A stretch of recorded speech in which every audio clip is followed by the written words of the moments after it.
ಇವತ್ತಿನ ವಿಡಿಯೋದಲ್ಲಿ ಹೋಟೆಲ್ ರೆಸ್ಟೋರೆಂಟ್ಗಳಿಗಿಂತ ರುಚಿಯಾಗಿ ಮನೆಯಲ್ಲೇ ವೆಜ್ ಪಲಾವ್ ಯಾವ ರೀತಿ ಮಾಡೋದು ಅಂತ ತಿಳಿಸ್ಕೊಡ್ತಾ ಇದ್ದೀನಿ. ಪಲಾವ್ ಜೊತೆ ಮೊಸರು ಬಜ್ಜಿ ಯಾವ ರೀತಿ ಮಾಡೋದು ಅಂತಲೂ ಸಹ ತಿಳಿಸ್ಕೊಡ್ತೀನಿ. ಎಲ್ರಿಗೂ ನಮಸ್ಕಾರ. ವಿಲೇಜ್ ವೆಜ್ ರೆಸಿಪೀಸ್ಗೆ ಸ್ವಾಗತ. ಈ ವಿಡಿಯೋನ ಎಲ್ಲೂ ಸ್ಕಿಪ್ ಮಾಡದೆ ಕೊನೆಯವರೆಗೂ ನೋಡಿ. ಈ ಪಲಾವ್ ಯಾವ ರೀತಿ ಮಾಡೋದು ಅಂತ ನೋಡ್ಕೊಳ್ಳೋಣ. ಮೊದಲನೇದಾಗಿ ಒಂದು ಮಿಕ್ಸಿ ಜಾರ್ನ ತೊಗೊಂಡಿದ್ದೀನಿ. ಮಿಕ್ಸಿ ಜಾರ್ಗೆ ಒಂದು 3 ಪೀಸ್ ಚಕ್ಕೆ, ಒಂದು 4 ಲವಂಗ, ಒಂದು ಏಲಕ್ಕಿನ ಸೇರಿಸ್ಕೊಂಡಿದ್ದೀನಿ. ಒಂದು 1/4 ಟೇಬಲ್ ಸ್ಪೂನ್ ಆಗುವಷ್ಟು ಜೀರಿಗೆ, ಒಂದು 1/4 ಟೇಬಲ್ ಸ್ಪೂನ್ ಆಗುವಷ್ಟು ಸೋಂಪು ಕಾಳು, ಹಾಗೆ ಒಂದು 1/4 ಟೇಬಲ್ ಸ್ಪೂನ್ ಆಗುವಷ್ಟು ಕಾಳು ಮೆಣಸನ್ನು ಸೇರಿಸ್ಕೊಂಡಿದ್ದೀನಿ. ಒಂದು 1/2 ಟೇಬಲ್ ಸ್ಪೂನ್ ಆಗುವಷ್ಟು ಧನಿಯಾನ ಸೇರಿಸ್ಕೊಂಡಿದ್ದೀನಿ. ಈಗ 1 ಇಂಚು ಶುಂಠಿ, 1 8 ತೆಸ್ಲು ಬೆಳ್ಳುಳ್ಳಿನ ಸಿಪ್ಪೆ ತೆಗೆದು ಸೇರಿಸ್ಕೊಂಡಿದ್ದೀನಿ. 1 8 ಹಸಿಮೆಣಸಿನ್ಕಾಯಿನ ಸೇರಿಸ್ಕೊಂಡಿದ್ದೀನಿ. ನೀವು ಖಾರ ನೋಡಿಕೊಂಡು ಸೇರಿಸ್ಕೊಳ್ಳಿ. 1 ಇಡೀ ಕೊತ್ತಂಬರಿ ಸೊಪ್ಪು, 1 ಇಡೀ ಪುದೀನ ಸೊಪ್ಪನ್ನು ಸೇರಿಸ್ಕೊಂಡಿದ್ದೀನಿ. ಇದಕ್ಕೆ ನೀರೇನು ಸೇರಿಸೋದು ಬೇಡ, ನಾವು ಇದನ್ನು ಹಾಗೆ ರುಬ್ಕೊಬರೋಣ. ಮಸಾಲೆ ಪದಾರ್ಥ ಎಲ್ಲ ಸೇರಿಸಿರೋದ್ರಿಂದ ನೀರು ಸೇರಿಸಿದ್ರೆ ನುಣ್ಣಗಾಗೋದಿಲ್ಲ, ಅದಕ್ಕೋಸ್ಕರ ಹಾಗೆ ರುಬ್ಕೊಬರಬೇಕು. ಈಗ ಅದೇ ಮಿಕ್ಸಿ ಜಾರ್ಗೆ ಈ ಕಪ್ಪಲ್ಲಿ ಒಂದು ಅರ್ಧ ಕಪ್ ಆಗೋಷ್ಟು ಹಸಿ ತೆಂಗಿನಕಾಯಿ ತುರಿನ ಸೇರಿಸ್ಕೊಂಡಿದ್ದೀನಿ. ಹಾಗೆ ಒಂದು 1/4 ಟೇಬಲ್ ಸ್ಪೂನ್ ಆಗೋಷ್ಟು ಅರಿಶಿಣನ ಸೇರಿಸ್ಕೊಂಡಿದ್ದೀನಿ. ಈಗ ರುಬ್ಬೋದಕ್ಕೆ ಎಷ್ಟು ಬೇಕೋ ಅಷ್ಟು ನೀರನ್ನು ಸೇರಿಸ್ಕೊಂಡು ರುಬ್ಕೊಬರೋಣ. ನಾವು ಇದನ್ನು ತುಂಬ ತರತರಿಯಾಗಿ ಎಲ್ಲ ರುಬ್ಬೋದಕ್ಕೆ ಹೋಗಬಾರ್ದು, ನುಣ್ಣಗೆ ಪೇಸ್ಟ್ ರೀತಿ ರುಬ್ಕೋಬೇಕು. ಸ್ಟವ್ ಮೇಲೆ ಒಂದು ಕುಕ್ಕರ್ನ ಇಟ್ಕೊಂಡಿದ್ದೀನಿ. ಕುಕ್ಕರ್ಗೆ 1 ಟೇಬಲ್ ಸ್ಪೂನ್ ಆಗುವಷ್ಟು ಎಣ್ಣೆ, 1 ಟೇಬಲ್ ಸ್ಪೂನ್ ಆಗುವಷ್ಟು ತುಪ್ಪನ ಸೇರಿಸ್ಕೊತಾ ಇದ್ದೀನಿ. ನೀವು ಬರೀ ಎಣ್ಣೆ ಸೇರಿಸ್ಕೊಂಡು ಬೇಕಿದ್ರೂ ಮಾಡ್ಕೊಳ್ಬೋದು, ಅಥವಾ ಬರೀ ತುಪ್ಪ ಸೇರಿಸ್ಕೊಂಡು ಸಹ ಮಾಡ್ಕೊಳ್ಬೋದು. ಈ ಎಣ್ಣೆ ತುಪ್ಪ ಸ್ವಲ್ಪ ಬಿಸಿ ಆದಮೇಲೆ 2 ಪಲಾವ್ ಎಲೆ, 2 ಪೀಸ್ ಚಕ್ಕೆ, 1 2 ಲವಂಗ, 1 2 ಏಲಕ್ಕಿ, ಸ್ವಲ್ಪ ಸೋಂಪು ಕಾಳು, ಹಾಗೆ ಸ್ವಲ್ಪ ಕಸ್ತೂರಿ ಮೆಥಿನ ಸೇರಿಸ್ಕೊಂಡಿದ್ದೀನಿ. ಈಗ ಇದನ್ನು ಲೋ ಫ್ಲೇಮಲ್ಲಿ ಇಟ್ಕೊಂಡು 1-2 ನಿಮಿಷ ಫ್ರೈ ಮಾಡ್ಕೊಂಡಿದ್ದೀನಿ. ಈಗ ಮೀಡಿಯಮ್ ಸೈಜ್ 2 ಈರುಳ್ಳಿನ ಉದ್ದುದಕ್ಕೆ ಸ್ವಲ್ಪ ಸಣ್ಣದಾಗಿ ಕಟ್ ಮಾಡಿ ಸೇರಿಸ್ಕೊಂಡಿದ್ದೀನಿ.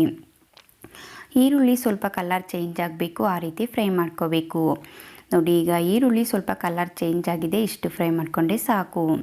ಮೀಡಿಯಮ್ ಸೈಜ್ ಒಂದು ಟೊಮೊಟೊ ಹಣ್ಣನ್ನು ಉದ್ದುದಕ್ಕೆ ಸ್ವಲ್ಪ ಸಣ್ಣದಾಗಿ ಕಟ್ ಮಾಡಿ ಸೇರಿಸ್ಕೊಂಡಿದ್ದೀನಿ.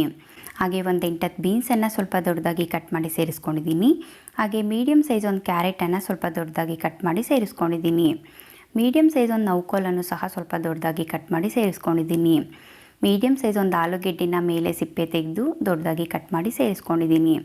ಈ ಕಪ್ಪಲ್ಲಿ ಒಂದು ಅರ್ಧ ಕಪ್ ಆಗುವಷ್ಟು ಒಣಗಿರುವಂಥ ಬಟಾಣಿನ ಒಂದು ರಾತ್ರಿ ಪೂರ್ತಿ ನೆನೆಸಿಟ್ಟಿದ್ದೆ. ಆ ನೆನೆಸಿರುವಂಥ ಬಟಾಣಿನ ಸೇರಿಸ್ಕೊಂಡಿದ್ದೀನಿ. ನಿಮ್ಮ ಮನೇಲಿ ಫ್ರೆಶ್ ಬಟಾಣಿ ಇದ್ದರೆ ಆ ಬಟಾಣಿನ ಸೇರಿಸ್ಕೊಂಡು ಸಹ ಮಾಡ್ಕೊಳ್ಬೋದು. ಈಗೆಲ್ಲ ಒಂದು ಸರಿ ಚೆನ್ನಾಗಿ ಮಿಕ್ಸ್ ಮಾಡಿಕೊಂಡು ಫ್ರೈ ಮಾಡ್ಕೊತಾ ಇದ್ದೀನಿ. ನಾನು ಸೇರಿಸಿರುವಂಥ ತರಕಾರಿ ಎಲ್ಲ ಎಣ್ಣೆಯಲ್ಲಿ ಒಂದು ಅರ್ಧ ಭಾಗ ಬೇಯಬೇಕು, ಆ ರೀತಿ ಚೆನ್ನಾಗಿ ಮಿಕ್ಸ್ ಮಾಡಿಕೊಂಡು ಫ್ರೈ ಮಾಡ್ಕೋಬೇಕು. ಮೀಡಿಯಮ್ ಫ್ಲೇಮಲ್ಲಿ ಇಟ್ಕೊಂಡು 1 2 3 ನಿಮಿಷ ಫ್ರೈ ಮಾಡ್ಕೊಂಡಿದ್ದೀನಿ. ತರಕಾರಿ ಎಲ್ಲ ಎಣ್ಣೆಯಲ್ಲಿ ಒಂದು ಅರ್ಧ ಭಾಗ ಬೆಂದಿದೆ.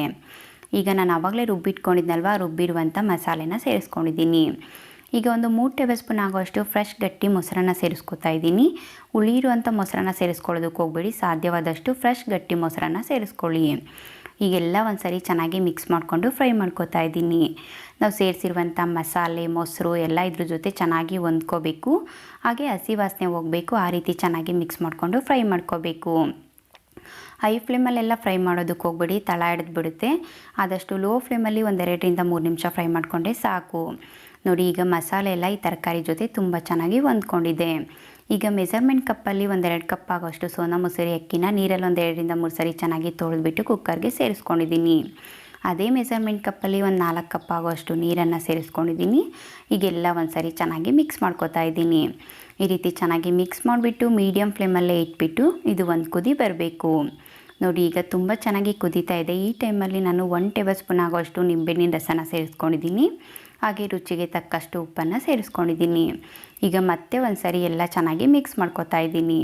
ಈ ರೀತಿ ಚೆನ್ನಾಗಿ ಮಿಕ್ಸ್ ಮಾಡಿಬಿಟ್ಟು ಮೀಡಿಯಮ್ ಫ್ಲೇಮಲ್ಲೇ ಇಟ್ಬಿಟ್ಟು ಕುಕ್ಕರ್ ಕ್ಯಾಪನ್ನು ಕ್ಲೋಸ್ ಮಾಡಿ 2 ವಿಸಲ್ ಕೂಗಿಸ್ಕೋಬೇಕು. ನೋಡಿ, ಈಗ 1 2 ವಿಸಲ್ ಆಗಿದೆ. ನಾನು ನಿಮಗೆ ಕುಕ್ಕರ್ ಕ್ಯಾಪನ್ನು ಓಪನ್ ಮಾಡಿ ತೋರಿಸ್ತಾ ಇದ್ದೀನಿ. ಪಲಾವ್ ಪರಿಮಳ ಅಂತೂ ತುಂಬ ಚೆನ್ನಾಗಿ ಬರ್ತಾ ಇದೆ. ಈಗ ನಾನು ಇದನ್ನೆಲ್ಲ ಒಂದು ಸರಿ ಚೆನ್ನಾಗಿ ಮಿಕ್ಸ್ ಮಾಡ್ಕೊತಾ ಇದ್ದೀನಿ. ನೋಡಿ, ರೈಸು ಅಷ್ಟೇ ತುಂಬ ಉದ್ದುದ್ರಾಗಿದೆ. ನೀವು ಯಾವುದೇ ರೈಸ್ ಐಟಮ್ ಮಾಡಿಕೊಂಡ್ರು ಅಷ್ಟೇ ರೈಸು ಉದ್ದುದ್ರಾಗಿದ್ದರೆ ತಿನ್ನೋದಕ್ಕೆ ತುಂಬಾ ರುಚಿಯಾಗಿರುತ್ತೆ. ನೋಡಿ, ಈಗ ನಾನೆಲ್ಲ ಒಂದು ಸರಿ ಚೆನ್ನಾಗಿ ಮಿಕ್ಸ್ ಮಾಡ್ಕೊಂಡಿದ್ದೀನಿ. ಹೋಟೆಲ್ ರೆಸ್ಟೋರೆಂಟ್ಗಳಿಗಿಂತ ತುಂಬಾ ರುಚಿಯಾಗಿ ವೆಜ್ ಪಲಾವ್ ಸಿದ್ಧ ಆಗಿದೆ. ಈಗ ಪಲಾವ್ ರೆಡಿ ಆಯ್ತಲ್ವಾ, ಈ ಪಲಾವ್ ಜೊತೆ ಮೊಸರು ಬಜ್ಜಿ ಯಾವ ರೀತಿ ಮಾಡೋದು ಅಂತ ನೋಡ್ಕೊಳ್ಳೋಣ. ಈಗ ಒಂದು ಬೌಲ್ನ ತೊಗೊಂಡಿದ್ದೀನಿ. ಬೌಲ್ಗೆ ಈ ಕಪ್ಪಲ್ಲಿ 1 2 ಕಪ್ ಆಗೋಷ್ಟು ಫ್ರೆಶ್ ಮೊಸರನ್ನ ಸೇರಿಸ್ಕೊತಾ ಇದ್ದೀನಿ. ಹುಳಿ ಇರುವಂಥ ಮೊಸರನ್ನ ಸೇರಿಸ್ಕೊಳ್ಳೋದಕ್ಕೆ ಹೋಗಬೇಡಿ, ಫ್ರೆಶ್ ಗಟ್ಟಿ ಮೊಸರನ್ನ ಸೇರಿಸ್ಕೊಳ್ಳಿ. ಈಗ 1 2 ಹಸಿಮೆಣಸಿನ್ಕಾಯಿನ ಸ್ವಲ್ಪ ಸಣ್ಣದಾಗಿ ಕಟ್ ಮಾಡಿ ಸೇರಿಸ್ಕೊಂಡಿದ್ದೀನಿ. ಹಾಗೆ ಈ ಕಪ್ಪಲ್ಲಿ ಒಂದು ಅರ್ಧ ಕಪ್ ಆಗುವಷ್ಟು ಈರುಳ್ಳಿನ ಸ್ವಲ್ಪ ಸಣ್ಣದಾಗಿ ಕಟ್ ಮಾಡಿ ಸೇರಿಸ್ಕೊಂಡಿದ್ದೀನಿ. ಈ ಕಪ್ಪಲ್ಲಿ ಒಂದು ಅರ್ಧ ಕಪ್ ಆಗುವಷ್ಟು ಕ್ಯಾರೆಟ್ನ ತುರಿದ್ಬಿಟ್ಟು ಸೇರಿಸ್ಕೊಂಡಿದ್ದೀನಿ. ಈ ಕಪ್ಪಲ್ಲಿ ಒಂದು ಅರ್ಧ ಕಪ್ ಆಗುವಷ್ಟು ಸೌತೆಕಾಯಿನ ಮೇಲೆ ಸಿಪ್ಪೆ ತೆಗೆದು ಒಳಗಡೆ ಇರೋ ಬೀಜ ಭಾಗನೆಲ್ಲ ತೆಗೆದು ಸ್ವಲ್ಪ ಸಣ್ಣದಾಗಿ ಕಟ್ ಮಾಡಿ ಸೇರಿಸ್ಕೊಂಡಿದ್ದೀನಿ. ಈಗ ಸ್ವಲ್ಪ ಸಣ್ಣದಾಗಿ ಕಟ್ ಮಾಡಿರುವಂಥ ಕೊತ್ತಂಬರಿ ಸೊಪ್ಪು ಹಾಗೆ ರುಚಿಗೆ ತಕ್ಕಷ್ಟು ಉಪ್ಪನ್ನು ಸೇರಿಸ್ಕೊಂಡಿದ್ದೀನಿ. ಈಗೆಲ್ಲ ಒಂದು ಸರಿ ಚೆನ್ನಾಗಿ ಮಿಕ್ಸ್ ಮಾಡ್ಕೊತಾ ಇದ್ದೀನಿ. ಇದೆಲ್ಲ ಮೊಸರು ಜೊತೆ ಚೆನ್ನಾಗಿ ಹೊಂದ್ಕೊಳ್ಳೋ ರೀತಿ ಮಿಕ್ಸ್ ಮಾಡಿಕೊಂಡ್ರೆ ತುಂಬಾ ರುಚಿಯಾಗಿರುವಂತಹ ಮೊಸರು ಬಜ್ಜಿ ಸಿದ್ಧ ಆಗಿದೆ. ನೋಡಿದ್ರಲ್ವಾ, ಹೋಟೆಲ್ ರೆಸ್ಟೋರೆಂಟ್ಗಳಿಗಿಂತ ರುಚಿಯಾಗಿ ಮನೇಲೇ ವೆಜ್ ಪಲಾವ್ ಯಾವ ರೀತಿ ಮಾಡಿದೆ ಅಂತ ಹೇಳ್ಬಿಟ್ಟು. ನೀವು ಒಂದೇ ರೀತಿ ಪಲಾವ್ನ ತಿಂದು ಬೇಜಾರಾಗಿದ್ದರೆ ಈ ರೀತಿ ಒಂದು ಸರಿ ಟ್ರೈ ಮಾಡಿ ನೋಡಿ, ತುಂಬಾ ರುಚಿಯಾಗಿರುತ್ತೆ. ನೋಡಿದ್ರಲ್ಲ ಯಾವ ರೀತಿ ಮಾಡಿದೆ ಅಂತ ಹೇಳ್ಬಿಟ್ಟು. ನೀವು ನಿಮ್ಮ ಮನೇಲಿ ಒಂದು ಸರಿ ಟ್ರೈ ಮಾಡಿ ನೋಡಿ ಹೇಗಿತ್ತು ಅಂತ ನನಗೆ ಕಮೆಂಟ್ ಮೂಲಕ ತಿಳಿಸಿ.